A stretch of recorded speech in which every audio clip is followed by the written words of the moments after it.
Well, a devastating fire that tore through South Africa's Parliament complex has flared up again after officials said it was under control. Ian Lee is with us this morning to talk more about this story as well as other international headlines. You know, Ian, the building is quite large, so it's kind of hard to see just how extensive the damage is, but you can see that this was a significant fire. And there were a lot of mistakes. Good morning, Amory. Yeah, the fire in Parliament was considered under control before reigniting on Monday. The blaze caused extensive damage to the 19th century building and even may have destroyed priceless artifacts.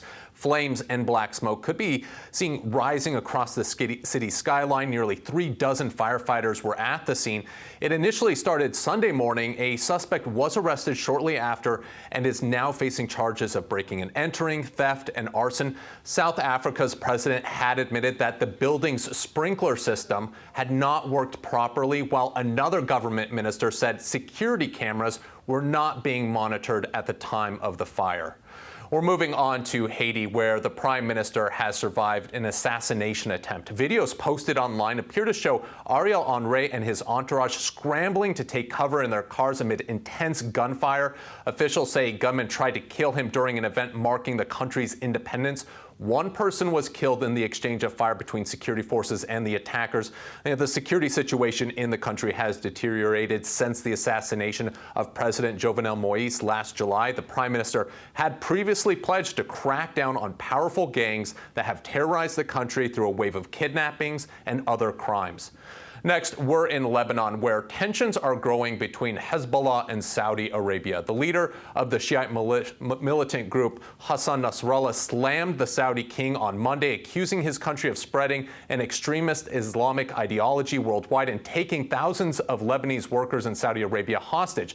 And this comes after King Salman called on the Lebanese to end Hezbollah's control of their country. And the militant group does exert a lot of power over Lebanon. So it was a bit of a surprise when Lebanon's government rebuked Hezbollah, pleading for them to stop the, quote, sectarian hatred.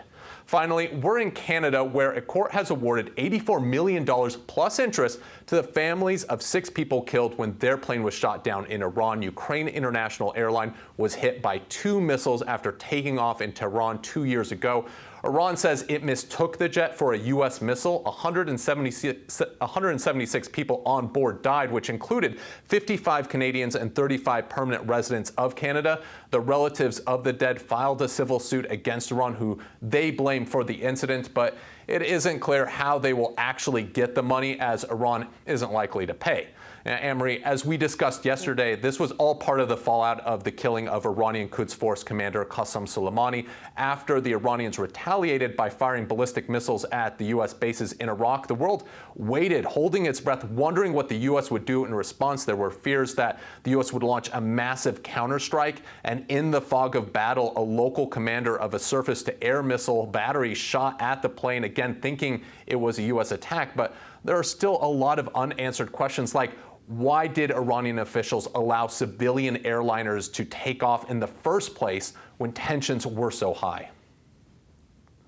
So true, Ian. Thank you very much.